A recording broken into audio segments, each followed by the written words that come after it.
Good evening. Good evening. Oh, we can do better than that. Good evening. Good evening. We are in for an exciting evening tonight, so I'm so glad that you're here. Happy Women's Entrepreneurship Week, right? Yay! Woo-hoo! Absolutely. So we know entrepreneurship is at the core of America's history. And it's people like our today's speaker who really make owning your own business so exciting and inspiring for all of us. We know that at Lindenwood, we're committed to entrepreneurship and innovation. That was one of the things I was really excited about when I joined on July 1st. And by the way, everyone who I haven't had the pleasure of meeting, I'm Emily Pitts, the new Chief Diversity Officer.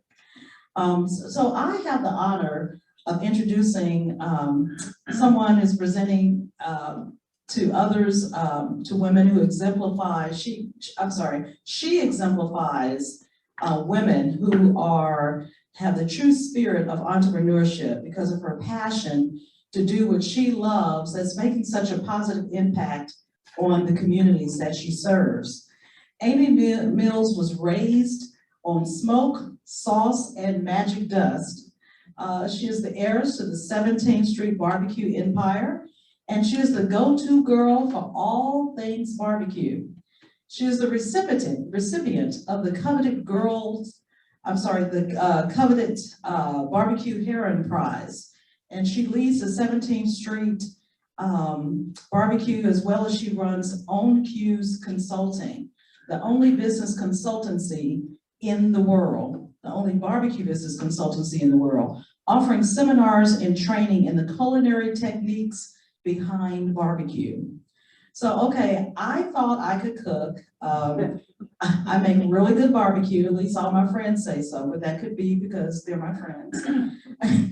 But I have the pleasure of really introducing to some and presenting to others the true barbecue queen. So without further ado, Amy Mills. There is plenty of room for multiple barbecue queens in this world. I'm certain you are one of them. Absolutely. It is such a pleasure to be here with all of you this evening and with all my friends who are tuning in as well. Thank you so much for having me here at the Plaster School of Business at Lindenwood and in this magnificent ITEN program celebrating women entrepreneurs. It really is an honor and a pleasure to be here. I'm going to spend the next 50 minutes or so telling you a little bit about 17th Street and the journey that took me from there to here. And we'll leave certainly plenty of room at the end for questions and answers as well. As Emily mentioned, I own 17th Street Barbecue, the factory at 17th Street, which you'll hear about at the end, and OnCue Consulting. During this talk, I'm going to talk to you about my family and foundation, the winding path I've taken throughout my career, the critical moments and highlights and steps that got me from there to here, and I'm going to impart a few best practices and practical advice. In this picture, I am about the age of all the students in this room. I was at Mizzou Raw. I'm in my dorm room here at Schurz Hall, and I am shown here with one of my friends, Trisha Miller. I met her on my dorm floor. This kind of will harken right back to networking, one of my friends. You never know who you're going to meet sitting next to you in a class or living on your dorm room floor. But Trisha and I are both journalism students in this photo, and we had big plans. At this moment, I was studying broadcast journalism, and I thought I would probably end up on the anchor desk at Good Morning America eventually. That was the plan. As you can see, that did not happen. Trisha is from Washington, Missouri. She came from a family newspaper family. She ended up becoming the editor and publisher of the St. Louis Business Journal. So I'd say she did all right. And now she is actually back in Washington, Missouri, out of retirement and running her family newspaper.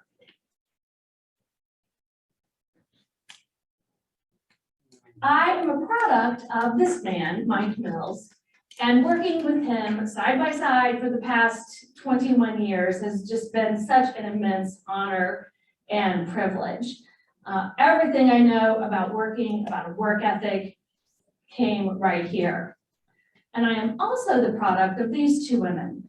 My Mama Faye, my paternal grandmother, and Jeanette Hudgens on the right. This is Molly Hudgens' mother. Molly is the dean of the business school here, and she's the one who invited me to speak tonight. So hi, Molly, I hope you are tuning in since you are not here. I had to get that in. These two women were forces to be reckoned with. And so much of my personality, my traits, the good and the not so good, and the strong parts of my personality were certainly shaped and formed by these two women. What I'm going to talk to you about tonight are some of the keys to my personal success and professional success. And these are the things that we're going to discuss. Paying attention in class, gathering and learning from real-world experience, learning to write properly. Good grammar is so important. Learning to distill ideas and being able to articulate them clearly. Building and learning to lead a strong team, building and nurturing relationships, continuing to evolve and innovate, and developing good habits and best practices. And I'll share just a few of mine. The signs that illustrate this talk, if you follow us on social media at 17th Street BBQ on Instagram and all of the above, are called Sunday sermons, and we post these every Sunday morning. Most of these go viral and people love these little bits of inspiration. They're shared around the world. It's been a really fun thing. And this particular one speaks to me always. You never know what's ahead of you, but it's always going to involve some work. Nothing ever, ever, ever comes easy. Building real world experience is important. Even though many of you are interested in becoming an entrepreneur, the skills that you learn working for someone else are critical. The good bosses you'll have, the bad bosses you'll have, the wonderful coworkers, and the ones who aren't so great. You will learn from every single person and every single job experience. My career path really started as a teenager when I worked for my uncle at Mills Distributing Company, which was a catalog showroom that Walmart put out of business. But one of everything lined the shelves.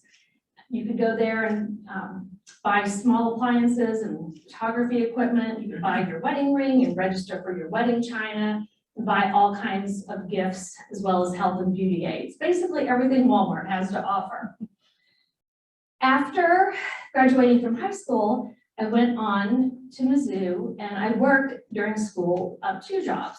One at the journalism school assisting the dean, and the second at a clothing store called Attic, where I spent all my money on the cute clothes they sold.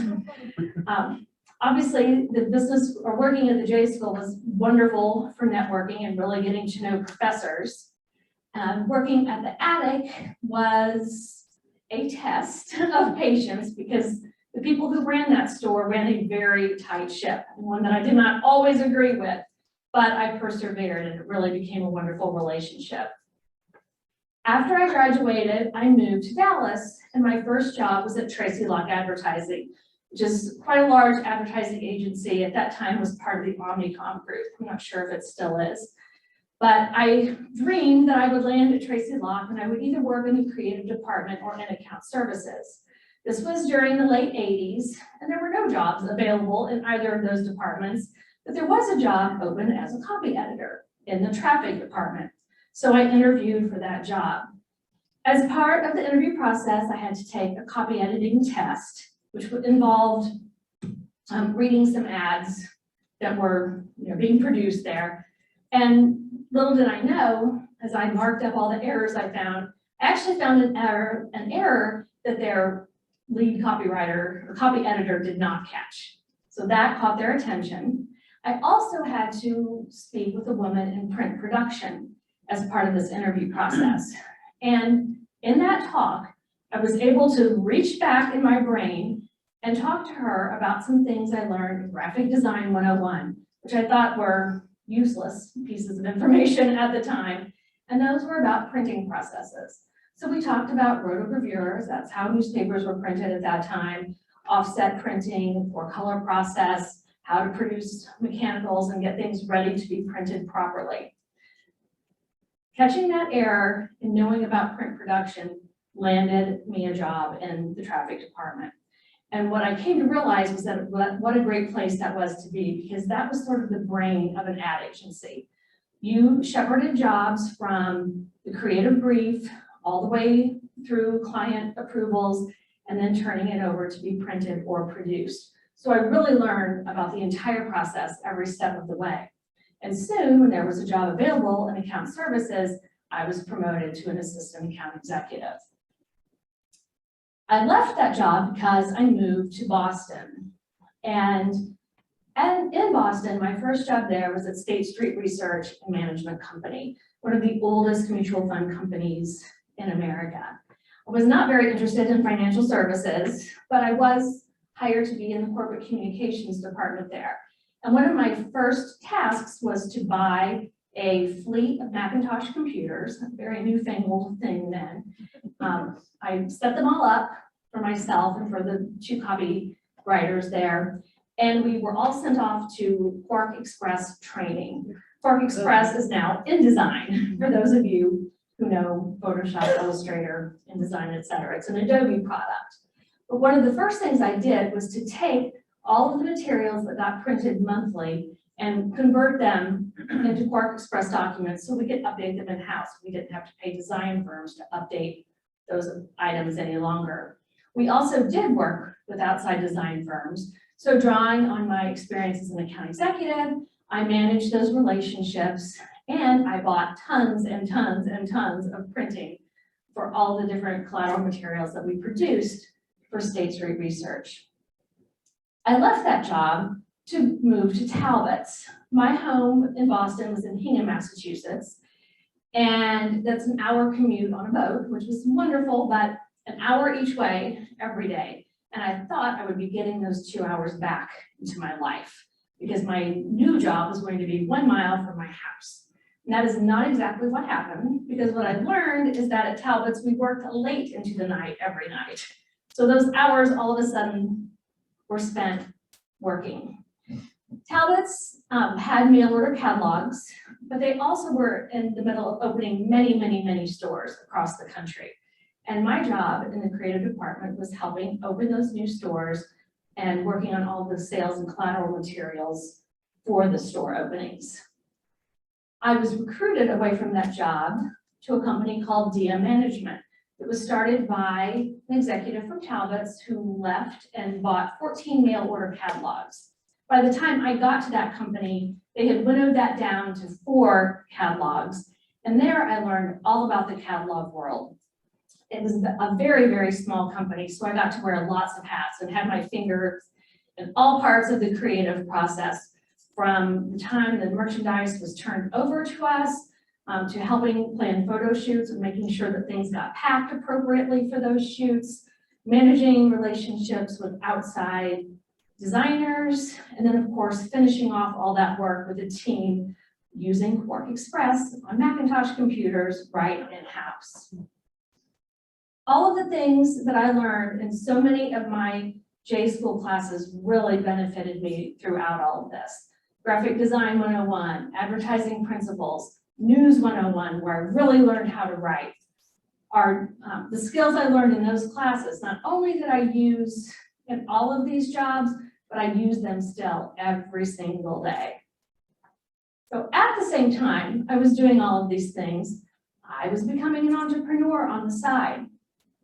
Always very creative. The first thing I did was create picture frames that I gold leafed and decorated with scraps of designer materials. And I sold those to gift shops in the Boston area all the way down to Charlotte, North Carolina. I designed Christmas cards and stationery and logos and all kinds of brochures for friends and new friends, people who were also becoming entrepreneurs. I very quickly figured out that those Christmas cards, I was making no money on that. Printing is very expensive. I was not charging enough money to make enough money. So I invested in actual books of stationery, and I would have little parties where all my friends could come and order their cards and stationery. I started, at that time, my dad would also start calling me, and he would have me write a little ad here and there, or write some copy or a letter, or read a contract. So little tiny dribs and drabs of 17th Street started creeping in. I started a junior cotillion program in my town and several surrounding towns, teaching ballroom dancing and etiquette to middle school students. I quickly figured out that I was making about $1 an hour doing that. Not very lucrative, but it was lots of fun. But one of the fathers who came to help pour the punch one evening said, "This is so fascinating. Would you come and teach some of these skills at my company?" The rules of etiquette are the same whether you're a child or an adult, and I quickly figured out that it's much more lucrative to work with adults, and thus the proper manner was born. So for the next 15 years, on my days off, on weekends and vacation days, I would fly across the country and produce these seminars for companies and at corporate retreats and conventions. I worked in part with my now ex-husband in that company, and around that time, late 90s, I was getting divorced, and this company became embroiled in those proceedings. So there was a period of time when I couldn't operate the company, and we had actually landed this giant contract to train all of the new management consultants at a big firm in Virginia. And that contract was going to allow me to quit my job at DM Management, which I did. So while I could not really run that company during this time, I started freelance copywriting for people and companies all around the Boston area. And this is when I really came back to 17th Street. In all of these jobs, plus the other work I did, this is where I acquired years and years of advertising, marketing, and PR skills to bring to the table. That work at 17th Street all happened because of a Post-it note. I was back in Southern Illinois visiting. My dad handed me this little Post-it note and said, "Hey, would you call this woman back for me?" And so I called, and a very lovely woman answered the phone, and she happened to be a journalist working on an article for Martha Stewart Living magazine, talking about mail order barbecue.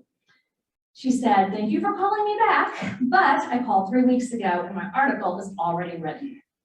I was so frustrated, and I said, "Daddy, start giving me all those little notes and I'll follow up." And that was really the start of my official work at 17th Street. So backing up, I want to tell you a little bit about my family's history and foundation. This is my grandfather, Leon Mills, my dad's dad. And by day, he was a salesman for the Palmolive Peak Company. He sold cigarettes and soap suds all over Southeast Missouri and surrounding states. But by evening and weekends, he was an entrepreneur as well. We had a family barbecue sauce that he bottled and sold, and he loved to barbecue. When the neighbors saw him out starting a fire, they would all show up with all of their meat, and he would cook it for them, and they would then come later and pick it up. Sadly, he died when my dad was 7. That left my Mama Faye at home with 3 of her 5 children still at home, and she kicked into high entrepreneurial gear. She continued to make and bottle and sell that barbecue sauce, and she also became the first Fuller brush woman in the country. Fuller brushes were beautiful wood brushes, much like all the brushes that we buy at the grocery store today to scrub our pots and pans or do all kinds of cleaning with.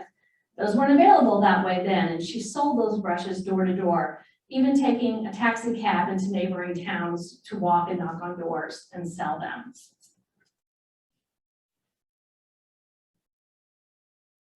There are many moments and steps that mark the path, and here are just a few critical ones. My dad also became very entrepreneurial. He built barbecue pits out of 55-gallon barrels and sold them when he was in high school. He studied dental technology in college, learning how to make crowns and dental prosthetics, and he opened the Murfreesboro Dental Lab in the early 60s. That lab was actually one of the longest running businesses in Murfreesboro. We just closed the doors to that lab in the fall of 2019. He kept it going even after he segued into restaurant work full-time because he had 2 people who worked there and those people needed to have a job. So as long as they wanted to work, the dental lab stayed open. At that dental lab, he cooked every day. People would come up for lunch knowing that something delicious would be served. And he also would barbecue on the weekends. People would bring him meat and he would cook for free. He would work on class reunions or family parties, any type of bulk meat cooking that people needed or wanted. He bought an old gas station while still running the dental lab, and he called it the Corner Tavern. And this became a place where he and his friends would meet up every morning and have coffee. And they'd all gather again in the afternoon after work and have a beer before they went back home. On the weekends, he would barbecue and have fish fries or make big vats of chili, and he would give that food away in order to sell more alcohol. In the mid-1980s, he bought the tavern that became 17th Street. Originally known as Ellis Tavern, it's now 100 years old. We're the 4th owners.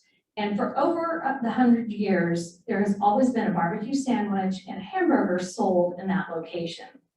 When I was little, women and children didn't go into this bar, but you could pull around to this drive-through that still exists today. There's no intercom. You just press a doorbell, a home doorbell, and somebody will come to the window. And it was a huge treat to pull up to that window and bring home bags of hamburgers and barbecues. Today, you can get our entire menu through that window, still with that same doorbell. Another hugely pivotal moment was starting the Murfreesboro Barbecue Cook-Off.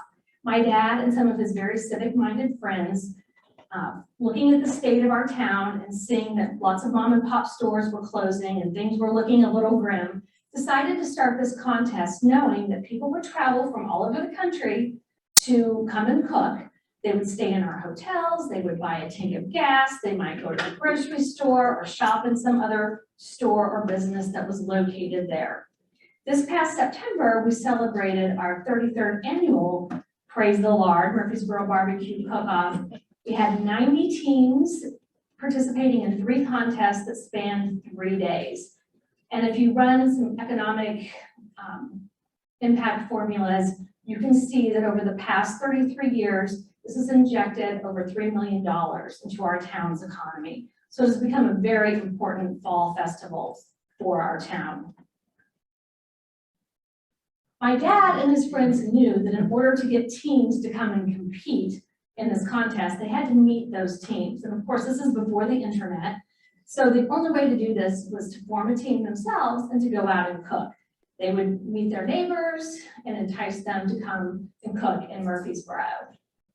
They got bit by the barbecue bug very quickly, and in their 5th contest, they won all 3 categories, grand champion overall, and an entry into Memphis in May, which was really the big time. They knew over 250 teams would be cooking in that contest, and they decided if they got in the top 75, that wouldn't be too embarrassing. They went and participated, and they were fortunate. I always get goosebumps when I tell this. They got the first perfect score ever. They won their category, which was ribs, and they were awarded grand champion overall. They were the first team above the Mason-Dixon line to win this contest. And the headline of the Memphis Commercial Appeal read, "What's the world coming to when a bunch of Yankees beat you at your own game in your own backyard?" The rest is history. They swept that contest 4 more times and were the winningest team in barbecue, a record they held for 13 years until someone tied their record. It's important to note at this time, now there are hundreds of contests you can participate in every weekend, but back at this time, in the late 80s and early 90s, there were not as many contests going on. So even though there are teams with many more trophies today, no one out of the gate has had the success that Apple City Barbecue enjoyed. One of the things that my dad knew intuitively from the get-go is that teamwork makes the dream work. And he was so fortunate and smart in hiring incredible people to work at 17th Street. We are really lucky today that about a third of our staff, even during these pandemic ravaged times, have been with us from 9 to 22 years. In fact, one person told me this week she's starting her 23rd year at 17th Street. It's pretty unbelievable, especially in the restaurant world.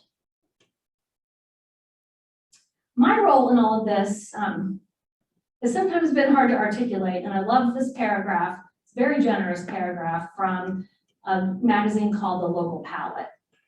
Amy has managed to package both the restaurant and her father's role as soothsayer into a blockbuster brand that's recognized around the barbecue circuit and beyond. Very generous words, and here's how I did that.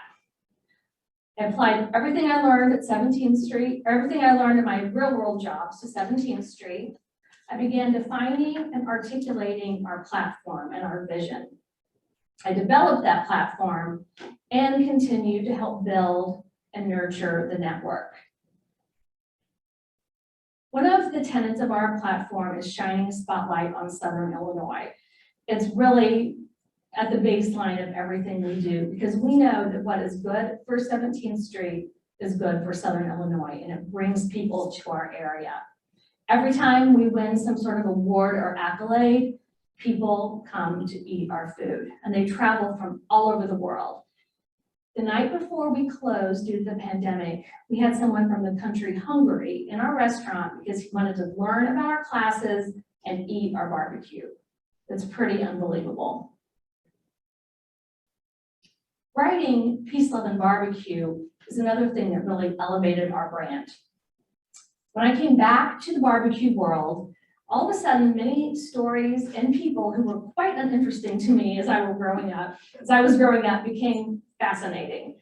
I loved hearing all of these stories, and it all just took on a larger importance.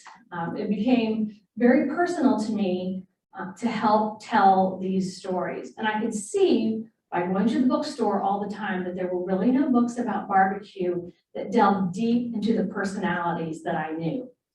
So I decided to write a book about it. And what I did was go to Barnes & Noble, and I pulled out all the cookbooks I liked, and I sat on the floor and I read the acknowledgments, knowing that those authors always thank their agent in the acknowledgments. And I sat there, made a big mess and a big grid of who I perceived to be agents with whom I would like to work. I bought a book called How to Write a Book Proposal. And I went home and wrote a book proposal, and I followed the instructions in that book, and I began querying agents. At that time, it was very verboten to email them. You had to send a written letter with a synopsis of your book and sort of, proof of professionalism and proof of platform to the agents. And I picked the first name on my list, and I sent off a package. Her name was Doe Cooper, and she happened to be in Western Massachusetts. She was the editor for a man named Chris Schlesinger, who was a hotshot chef in Boston, and who also had a barbecue restaurant called the East Coast Grill. And he and Doc Willoughby, who worked for Gourmet Magazine at that time, wrote a wonderful book that is a classic called Thrill of the Grill. Doe wrote me the nicest letter back and said, I love your idea, but I can't represent you because I already have a barbecue author in my stable. You need to find someone who does not. Great advice. So I go to the next name on my list, Jane Distel. Jane Distel is like this tiny, petite, hotshot agent in New York with a whiskey and cigarettes voice. And she called me after receiving my package and said, would love to meet with you. So I was thrilled. In the meantime, before I went to New York to meet with her, I traveled to Aspen to help my dad and Blue Smoke work or produce some events for the Aspen Wine and Food Festival. And sitting on the mountainside with a new friend, networking, a new friend named Carolyn Carreño, who is a James Beard award-winning journalist and very prolific cookbook author. I told her that I had a dream of writing a cookbook, and I told her about my book and that I was going to New York soon to meet with this agent. And she said, oh, wow, that's great. Don't sign with that agent until you've met my agent. She very generously arranged an introduction to her agent named Janice Dono. And the next week I went to New York and met with them both. I loved meeting Jane. It was a real thrill to be, kind of wooed by this hotshot New York City agent. But Janice Dono turned out to be a force to be reckoned with. She's from Memphis. She knew all about barbecue, and we just really clicked. She is also really tough, exactly the kind of agent, and tough in the best way possible. She is the agent that you want. My dad was very fond of saying, that Janice, she's so tough, she could bite a 16-penny nail in two. So I signed with Janice, and the rest is history. Traveling the country, interviewing all of our friends, working on this book, all of that was such a thrill. It was such hard work. And the reason I knew how to write this book and put this all together is because I approached it, this 8-chapter book, like putting together 8 catalogs. I took all the photographs for the book. I labored over every word. And the day that this received a James Beard Foundation nomination was one of the proudest days we have ever had. This book also really elevated 17th Street. All of a sudden, when you have a book, you're more of an expert. You get all kinds of press opportunities. It puts you on a whole new playing field. During this whole time, we're also building the network and nurturing those relationships. And I'm going to tell you about a few of the very important relationships we've had along the way.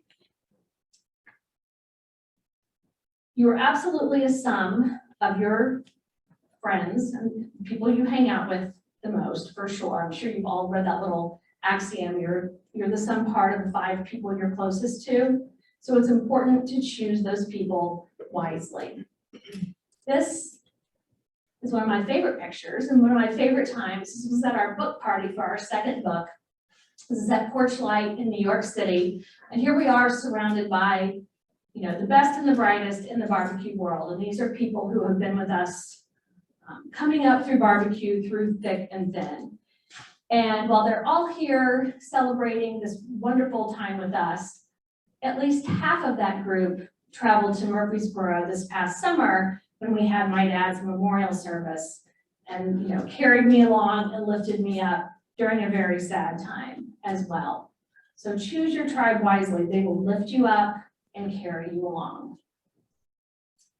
This has been such a fun friendship, Jeffrey Steinberg. He's the food critic of Vogue magazine, and you might have seen him judging Iron Chef. Jeffrey and my dad met in the early 90s when Jeffrey was a judge at Memphis in May, and he was covering the event for Vogue magazine. He ate all kinds of barbecue, and he thought he tasted the best barbecue ever in the world, and he could not believe that some of the barbecue he judged didn't win.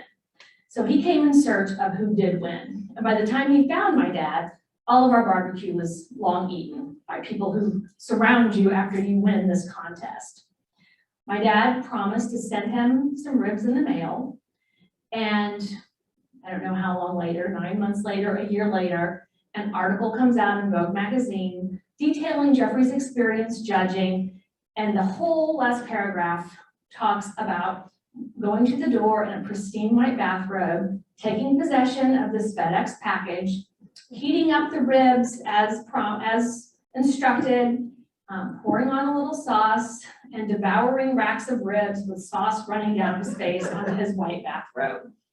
And one of the last lines in this little essay said, "Now I understood." This relationship has continued on for all of these years. We were fortunate throughout many years of the Big Apple Barbecue Block Party, which we'll talk about in a moment. We were able to entertain him and visit with him yearly. When we went to the James Beard Foundation Awards, Jeffrey took me shoe shopping, which is an essay I wrote about and praised the Lord, looking for the perfect pair of high heels to wear that night. It was quite a funny experience, as you might imagine. And in the picture on the left, my dad is showing Jeffrey a prototype of a pit he developed with Old Hickory pits. Those are the pits we use, and they're made in Cape Girardeau, Missouri. My dad made sure that Jeffrey took possession of pit number 000001, And delivering that to him in his Greenwich Village garden apartment is a whole nother story. We also have a really interesting Broadway connection that led us straight to Blue Smoke. This is Tom Pertell and his companion, Pat Daly. Tom is the Tony Award-winning producer of The Producers and Hairspray and a variety of other award-winning smash Broadway hits. He's also a barbecue fanatic, and he met my dad when he was a judge at the Jack Daniels contest in 1992. They became fast friends, and their paths crisscrossed over the years at Memphis in May, and they also traveled to Murfreesboro and judged at our contest a number of times. Tom's dream was to have Mike Mills's Barbecue in New York City, and unknowingly, unbeknownst to my dad, he reached out to a number of restaurateurs and said, hey, would you be interested in opening a barbecue restaurant?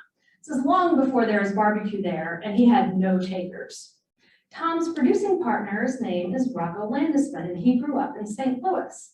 Rocco said, you know, I grew up with this guy named Danny Meyer. We went to high school together. He has Union Square Cafe and Gramercy Tavern. He might be interested in barbecue. At least he'll know about it. So Tom and Pat arranged a little dinner party when a Cardinals game was on. Danny's a huge Cardinals fan. They asked my dad to send barbecue. He had no idea why. And Danny tasted the barbecue. He was very intrigued, thinking, like, if this tastes this good reheated, what does it taste like from the source? At that time, he was starting to open his third and fourth restaurants, Tabla and 11 Madison Park. And he wasn't really interested in a fifth project, but he remembered the barbecue. And soon enough, he took his own pilgrimage to Murfreesboro, along with some of his top chefs, and tried our barbecue. That led him and this group on a barbecue odyssey through Texas, the Carolinas, Kansas City, Memphis, and right back to our door in Murfreesboro, where they asked my dad if he would become the consulting pitmaster and help them open Blue Smoke. You might recognize this Shake Shack. This is in the first Shake Shack in St. Louis that opened maybe 2017 in the Central West End. So this is Blue Smoke. This is on East 27th Street between Park and Lex. Sadly, this location closed permanently during the pandemic, which is very sad. It was probably in its 17th year. And one of the things that happened during the opening of Blue Smoke is that it was probably the first Danny Meyer restaurant that did not open to great acclaim. Barbecue was not quite understood, and it did not get great reviews at first. One way of soothing the ruffled feathers and really helping the media understand barbecue is the Union Square Hospitality Group, and Danny and the Blue Smoke crew, with my dad's help, decided to start the Big Apple Barbecue Block Party. And the first year, it was right on the street in front of this restaurant, between Park and Lex. The whole street was closed down, and there were 5 of us cooking barbecue for the weekend. We really had no idea what to expect. But what we found out is that 10,000 hungry New Yorkers were going to come and eat every morsel of food that we could produce as fast as we could produce it. In the basement of Blue Smoke is a jazz club called the Jazz Standard. And while all of this was happening outside, all of these pitmasters and some other foodie type people were downstairs at Jazz Standard participating in some media panels and talking about the barbecue world in seminars moderated by John T. Edge of the Southern Foodways Alliance. Those seminars were one of a kind and so special, and they made such an impact. And this was one of my favorite things that was ever written about that. It's not often that a group like this gets together. I kept thinking morbidly that if someone had taken out the Jazz Standard that day, it would be a far more tragic loss to American culture than, say, the same thing happening to the US Congress. This was in 2003, long before any of the turmoil that has happened in this world today. This was written by Stephen Shaw, who was the founder and culinary director of eGullet, which was the food message board of its time, long before Facebook. And as my son reminded me, Mark Zuckerberg, was he even born then? He wasn't in college even. So this was very, very high praise, and we knew something really special was happening. Over the course of the next 16 years, this event would morph and grow. It would move to surround Madison Square Park, a few blocks away, and there would be 16 pitmasters, all serving our very special brand of barbecue. You could go on a 15,000-mile road trip right in this park and taste the very best barbecue that this country had to offer. One of the things that was so special about this was it really elevated barbecue because it gave the media a chance to meet and mingle and really spend time with all of these pitmasters. They were never going to come to each of our respective little tiny towns and places and learn about barbecue. We were all right there, delivered to them on a silver platter. One of the things that happened as a result of that is that I met some casting directors, and I was invited to audition for a new Food Network show called Best in Smoke. This premiered, I believe, in 2010, and it was really one of the first competition shows to focus strictly on barbecue. This was a food challenge show, and I have never, in all the TV I have done since then, participated in something that was so intricately produced as this. This poor group of people was sent from catering for VIPs in an underground room at Yankee Stadium to trying to operate a food cart for 3 hours in Battery Square Park to feeding the cast of Mamma Mia, and then going to an art opening and feeding the patrons there. And some of that would all be happening in one day. It was quite a production. After that, because of my experience there and because of meeting Beth Schiff, who is the gorgeous redhead on my right, Beth is casting director for Chopped, and she later cast me on that show as a judge. I did several episodes of their Grill Masters series, and this has been by far the most recognizable thing that I've done. Chopped is the #1 Food Network show. Children love it, adults love it. I've been stopped on airplanes because someone recognized me from Chopped, and I really wasn't even on it that long. So it's really surprising the reach this show has. Those shows led to all of these shows. And the best thing about these shows is that they air over and over and over again.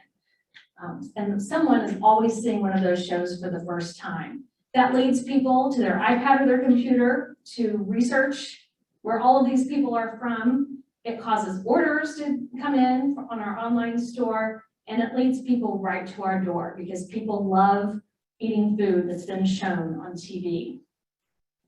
So some of those shows include Fire Masters, Barbecue Brawl, Beat Bobby Flay, more Barbecue Brawl, tons of fun and lots of hard work to be on these shows for sure. Another highlight has been our little town of Murfreesboro, population 8,000, being named the official barbecue capital of Illinois. Is anyone in here from Illinois?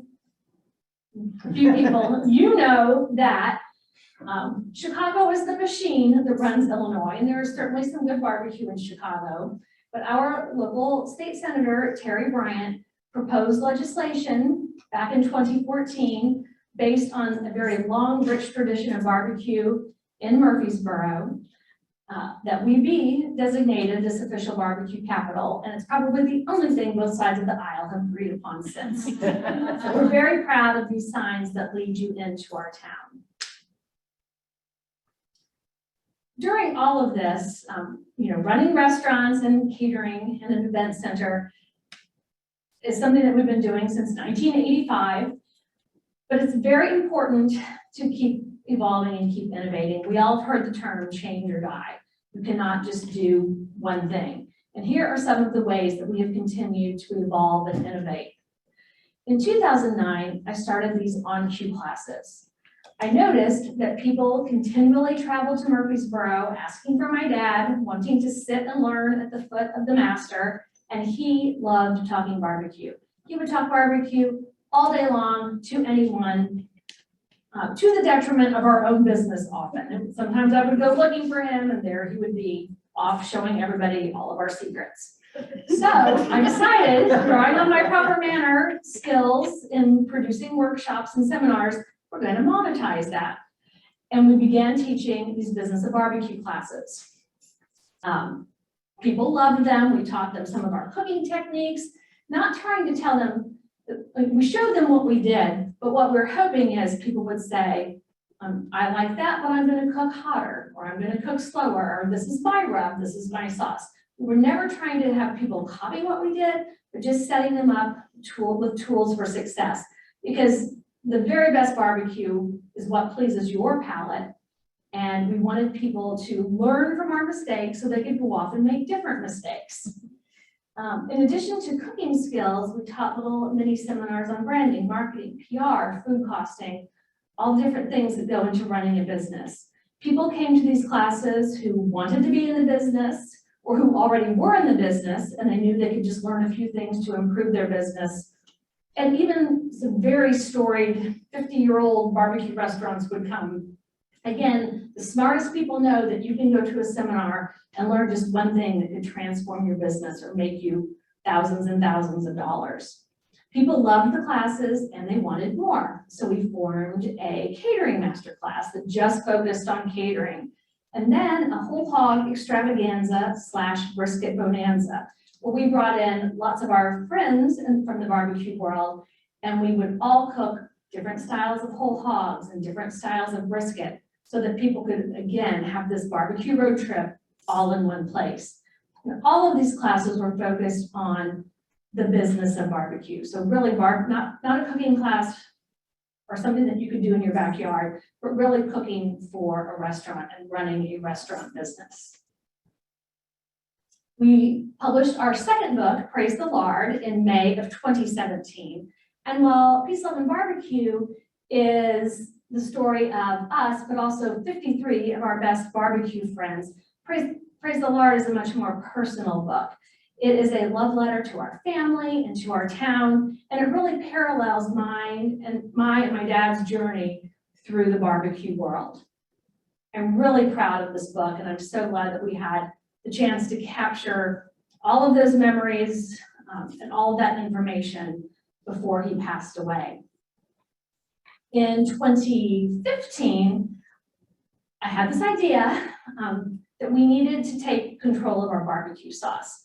We were selling it in our restaurants, and we sold it to Blue Smoke, who then used it in their restaurant. And we sold it in about 50 grocery stores, but it did not taste the same because we co-packed it with another company. So using our recipe, and then all the ways that they re-engineered our recipe to make money for them, not so much for us, the barbecue sauce did not quite taste the same. So I had this idea, we would take control of the sauce, we could become a co-packer people liked and who would keep the integrity of people's recipes, and that could be another revenue stream for our business. Unbeknownst to me, my dad bought a very dilapidated building around the corner from our restaurant. Could have probably done better had we just started over with a new building, but part of the goal was to restore and renovate and really have a showpiece right on our main street and hopefully inspire other people to buy old buildings and fix them up as well.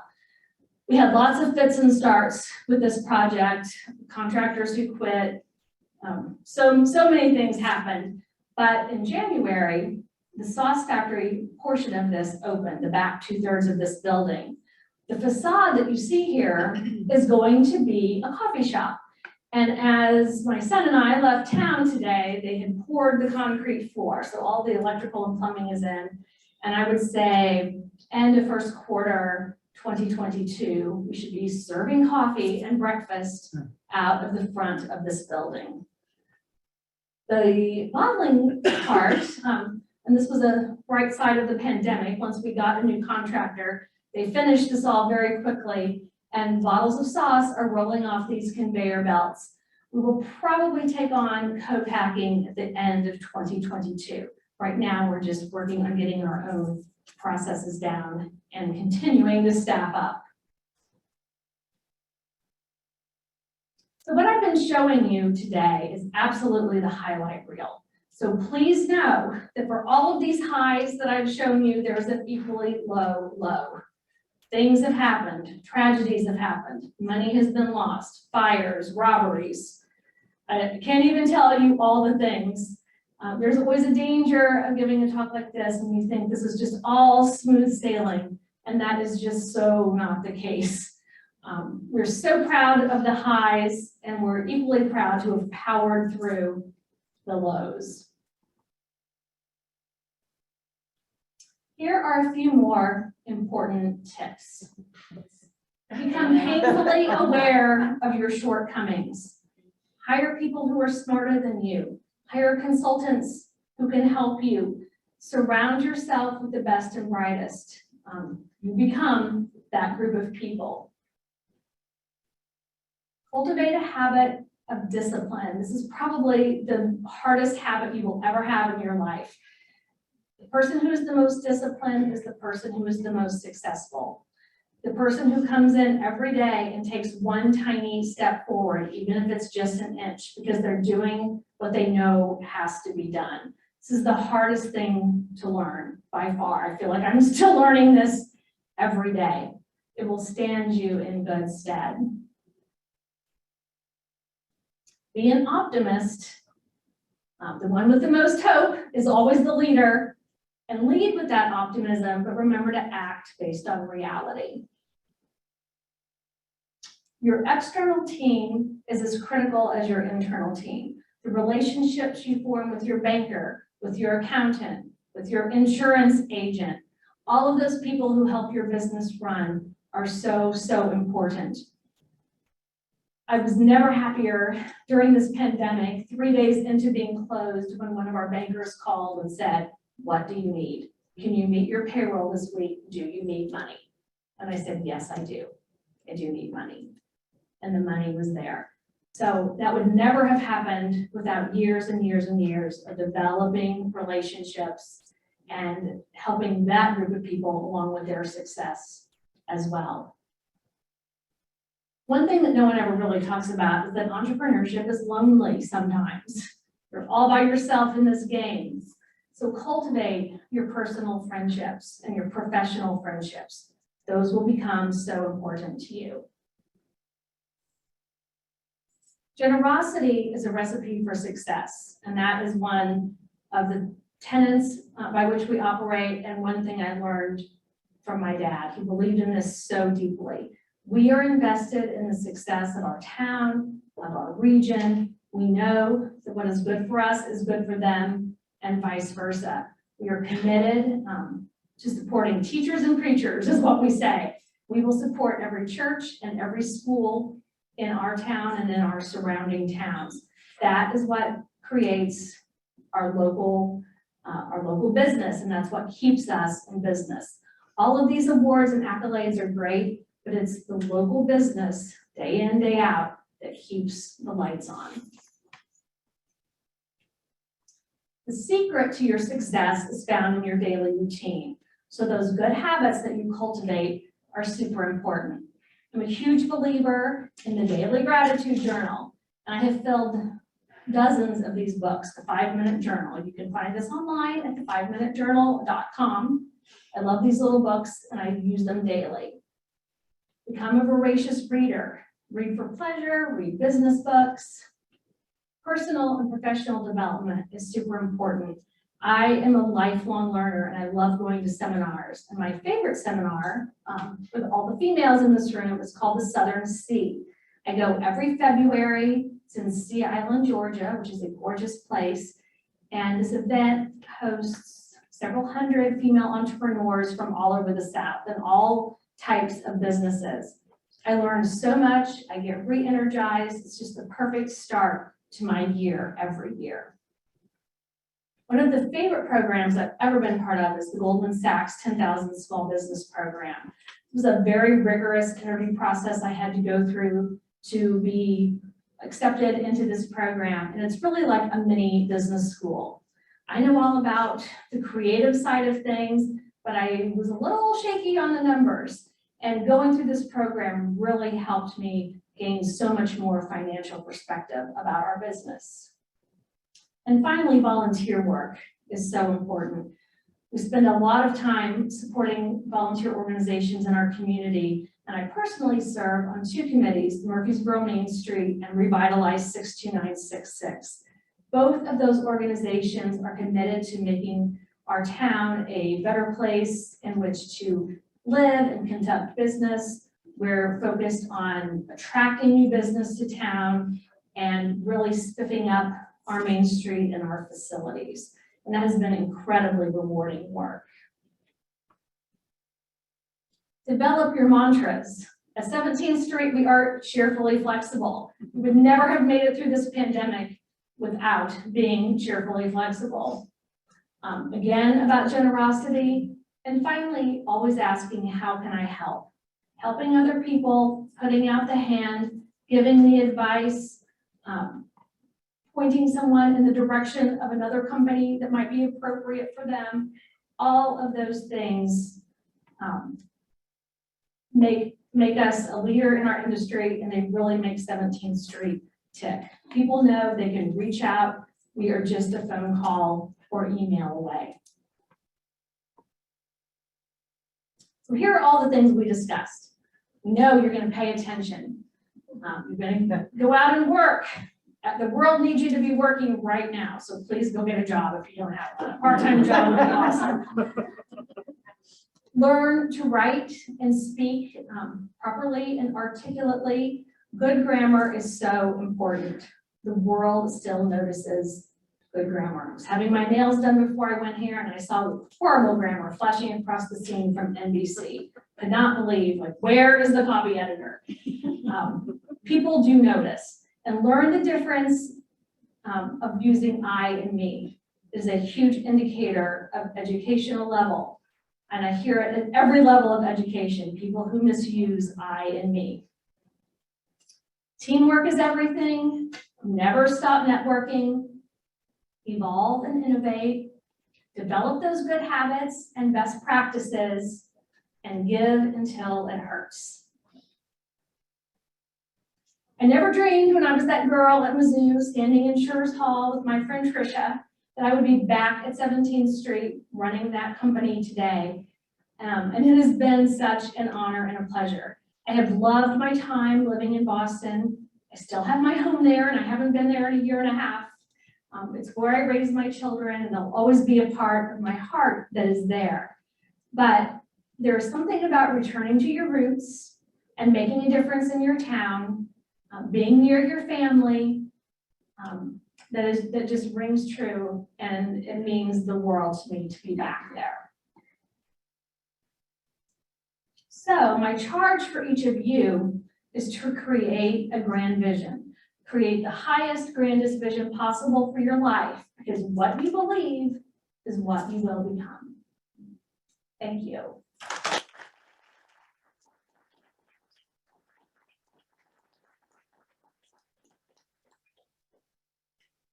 And I would love to answer any questions. Yes. I really appreciate you mentioning, the fact that entrepreneurship is a roller coaster, and there's just as many low points as the high ones that you shared with us. So that's one thing that we're passionate about at ITEN, and is doing programming that is transparent about that and helping people understand the journey is full of the highs and lows. So I would love to hear if you're willing to share some more details about one of the lows and what you think helped you get through it, and what you should pull from the highs to help manage those lows. Oh my goodness, so many lows. Which low shall I choose? If you can put a percentage on it, like how much is low and how much is high? 50-50? I think every day is a low and a high. And some days are a little even, and boy, are those good days. I don't know that I can put a percentage to it, but I will tell you that most of the mistakes we have made have involved people. And one thing that we have learned, and I actually learned this axiom from one of my favorite barbecue people in Lockhart, Texas, Rick Schmidt from Christ Market. He was on the board of an electric company, and he would go to all of their yearly meetings and conferences and sit in seminars. And one of the things he heard was, you would know in 2 weeks if someone is going to work out or not. And it usually takes 2 years to get rid of them. And I would say we are slow learners at 17th Street, so it might take us 5 years. And we really started trying to move people out more quickly, because you do know. And sometimes you just need the warm body. Sometimes, there's all kinds of reasons why you don't cut someone loose when you need to. And it's you always wish, you never are glad you kept them for 2 more weeks or 1 more year. So be slow to hire, really get to know a person, and quick to fire. And, we have been burned many, many, many, many times by employees. And mostly that was because we weren't paying attention and we overlooked things because you needed the warm body.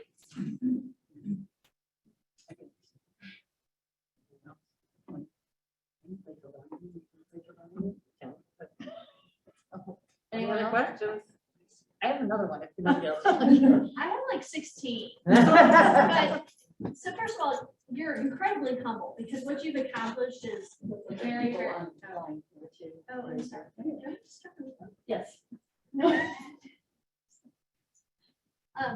You are very humble because what you've accomplished is incredible. And I'm curious if you're familiar with Casa de Porco in Sao Paulo, because they are ranked number 17 in the world as a barbecue restaurant. And to me, you're better. And it makes me curious, where are you guys going from here? What's the next step? What do you plan? And because I think you can accomplish anything. And if you'll allow me after you answer to ask one more question. Absolutely.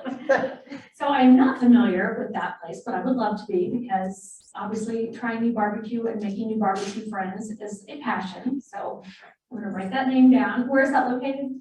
Sao Paulo, Brazil. thank you, Brazil.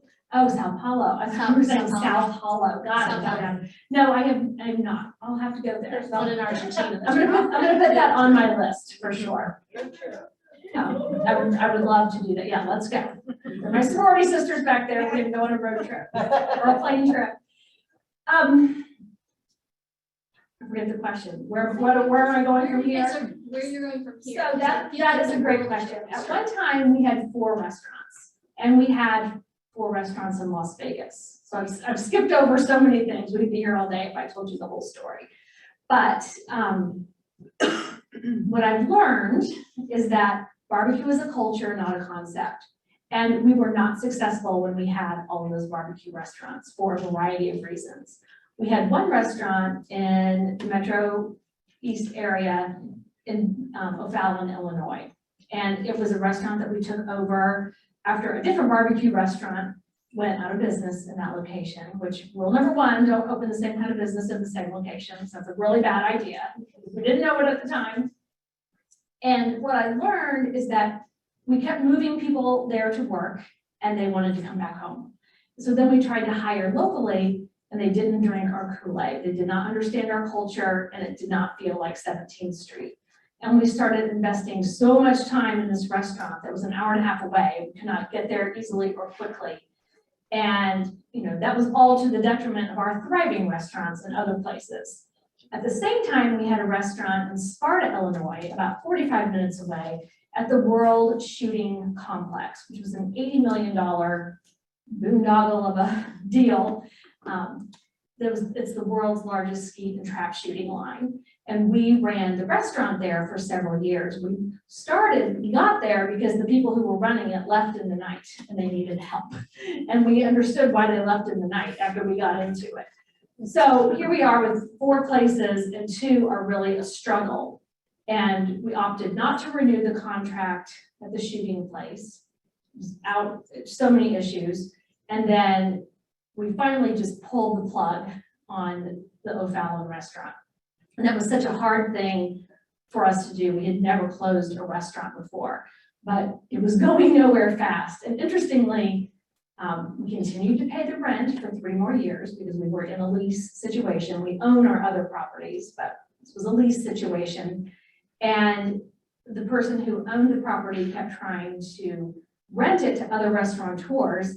And many of them wanted it, but they wanted us to be involved with them. And we're like, we don't want to be involved. That's why we're quitting this. So they could never rent it again as a restaurant. This is not a good location. And the minute we paid the last check, they tore it down and now we built medical offices there. So expansion in this way is not something in which we're interested in. We get calls from mayors all the time. There are lots from all parts of the country wanting us to bring 17th Street there. And what we know is that we're really good at what we can manage right at home in these two restaurants that are 20 miles apart from one another. I think what I've learned during this pandemic is that it's more important than ever to be diverse in what you do. So just think if I would have had all of those restaurants during this pandemic, we might be out of business. It would be not good. This barbecue sauce factory, the coffee shop, maybe a coffee roastery is next. I don't know. Something is next. Not sure what it is.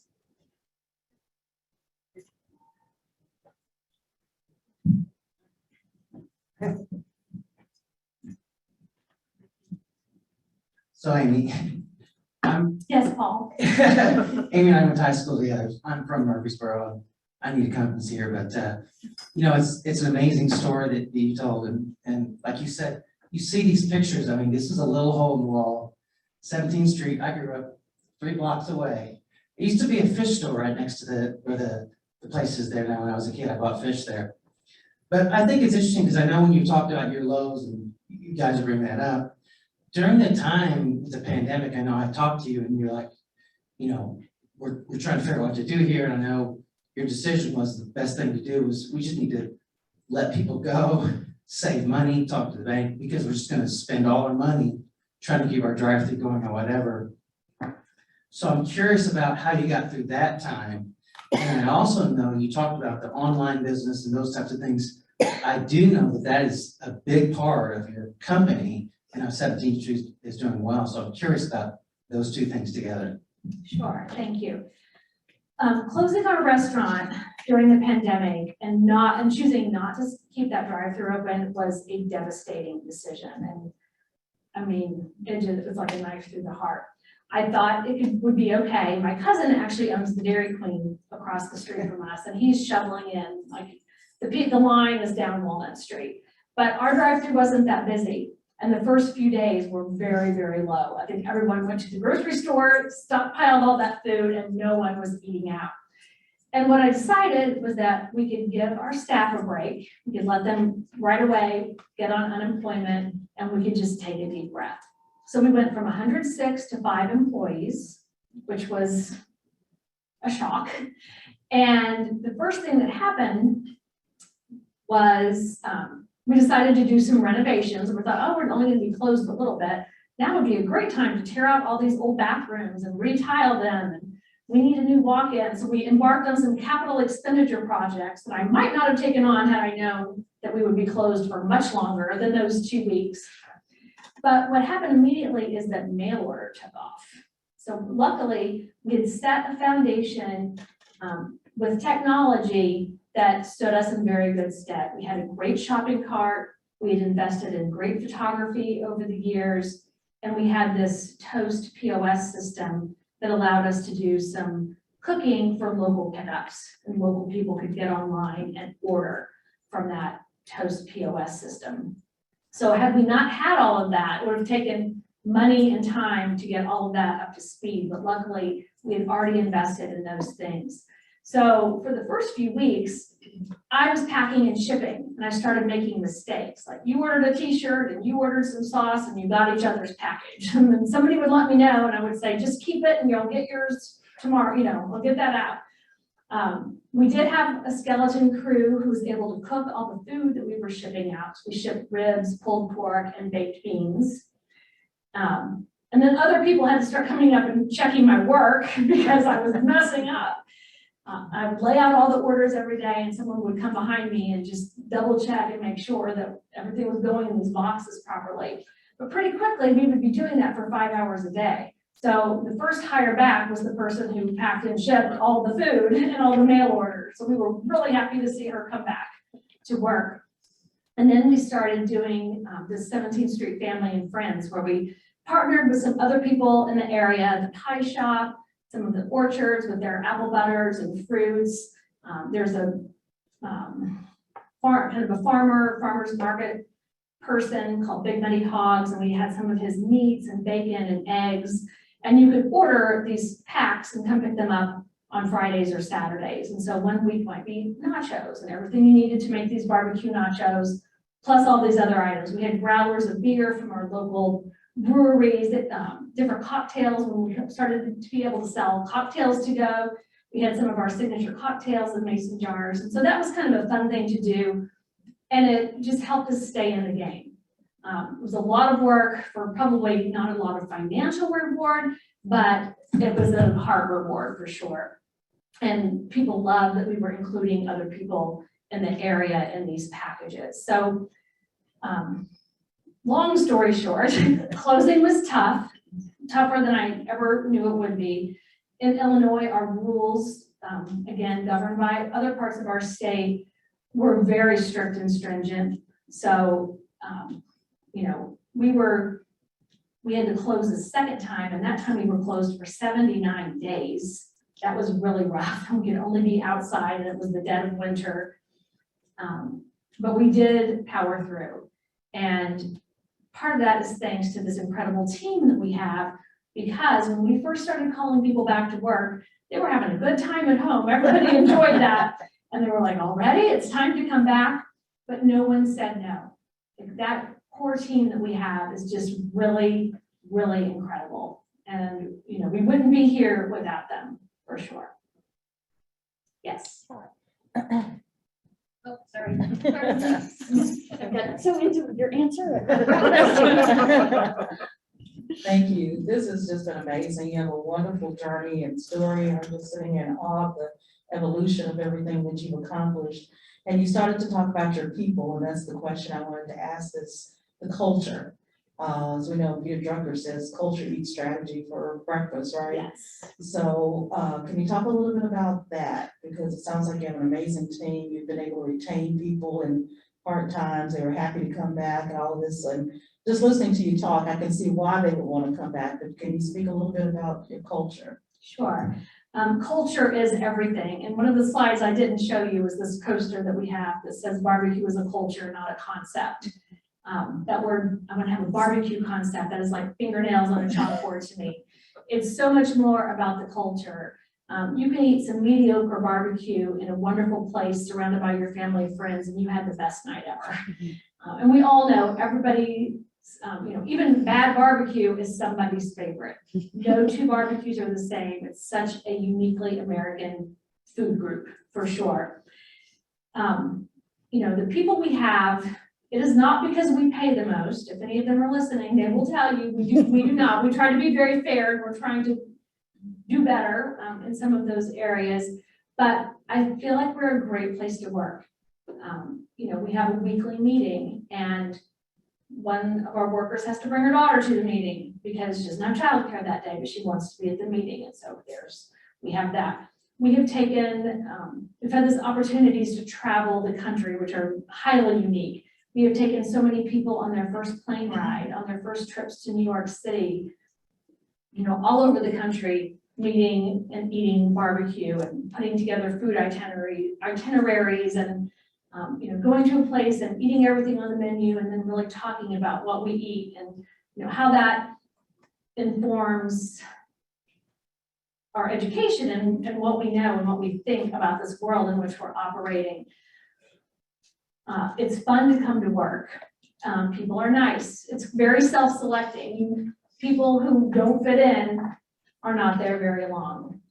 But I also love seeing on Facebook and on Instagram groups of people who work together at 17th Street, who get together and go to each other's weddings, who are still friends, who maybe they moved away, but when they come back, that group is all together again. And you sort of have these groups and eras of people who've traveled through our company and are not with us.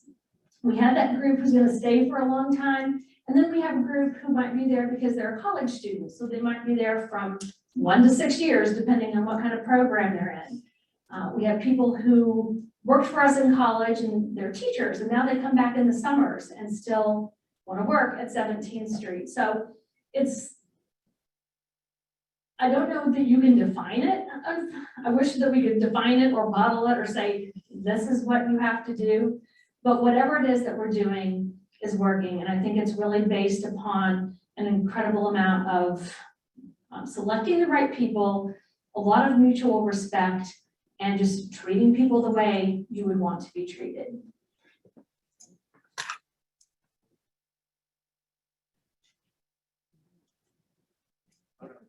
You mentioned, Oh, that's very efficient.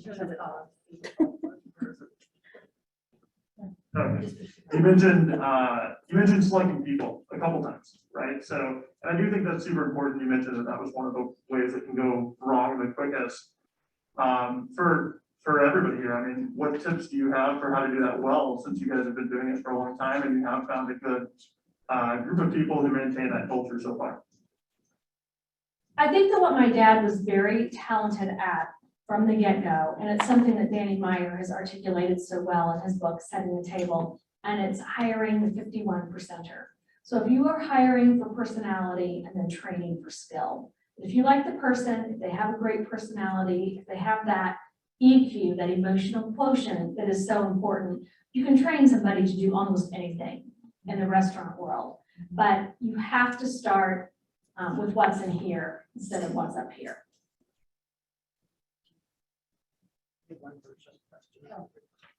Virtual question?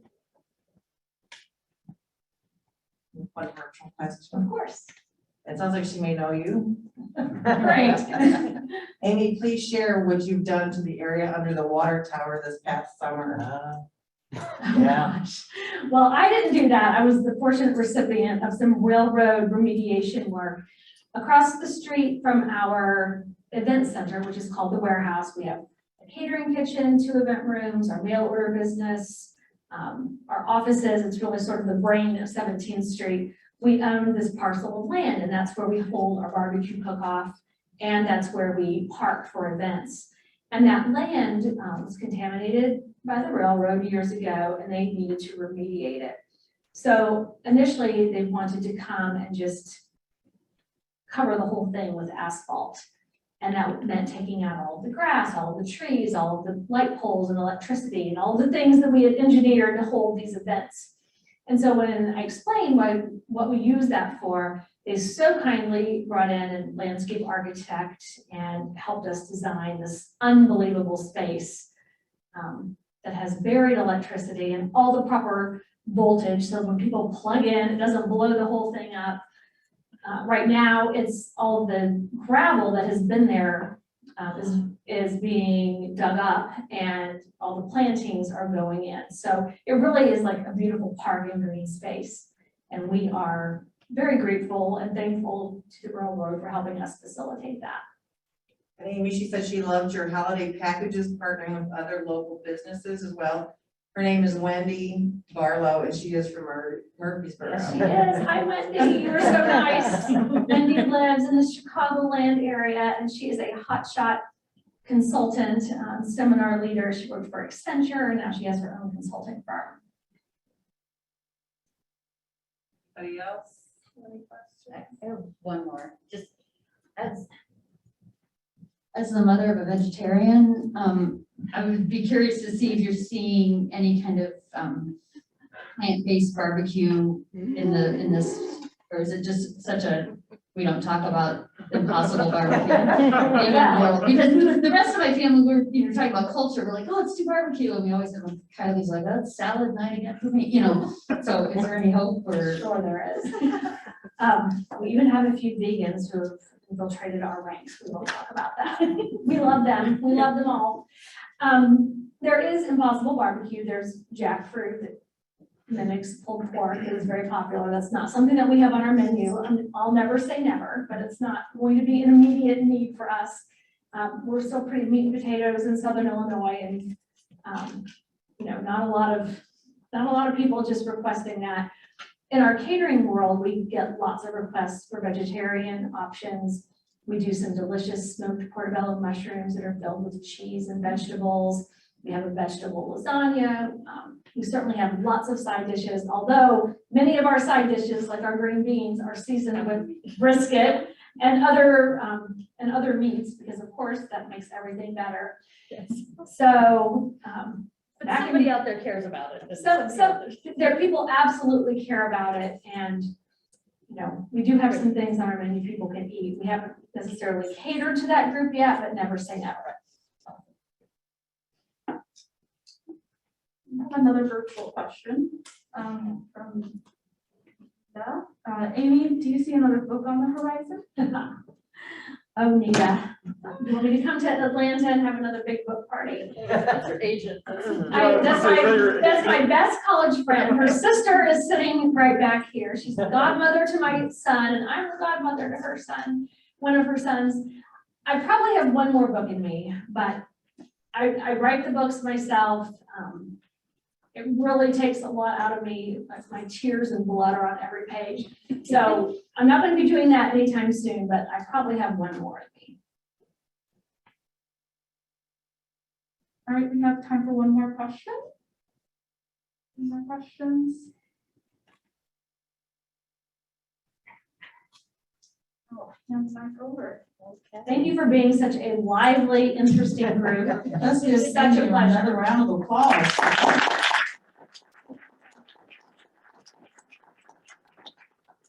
Absolutely amazing. I think we've all learned so much from Amy this evening. I took several pages of notes, but Thank you. some of the things that really stuck out to me were evolve, innovate, be generous. We're blessed to be a blessing to others. Be a life learner. Do volunteer work and pay it forward. And how can I help really resonated because at Lindenwood, that's our cue too. It's like, what do you need and how can I help? So you were the perfect speaker for us to have this evening, and we just want to thank you on behalf of Plaster School of Business, on behalf of our president, all of our faculty and staff and students. Thank you so much for sharing your journey and your wisdom with us. Well, thank you so much for having us. Classmate who came, and my son who accompanied me, and of course, Miss Molly, who invited me to begin with. Thank you all so Absolutely. much. Thank you, and I just, before anyone leaves, I want to bring your attention, don't forget Thursday, October 21st, we have another wonderful panel of 3 or 4, a moderator and 4 speakers, Jennifer Bordeaux, probably.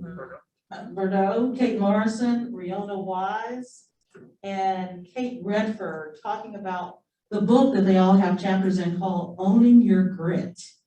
So that should be really, really inspiring and motivational. So we hope to see you at 11:15 here, same place, same station, same channel, 11:15 to 12:45. And thank you all for coming this evening. Have a great and safe trip home.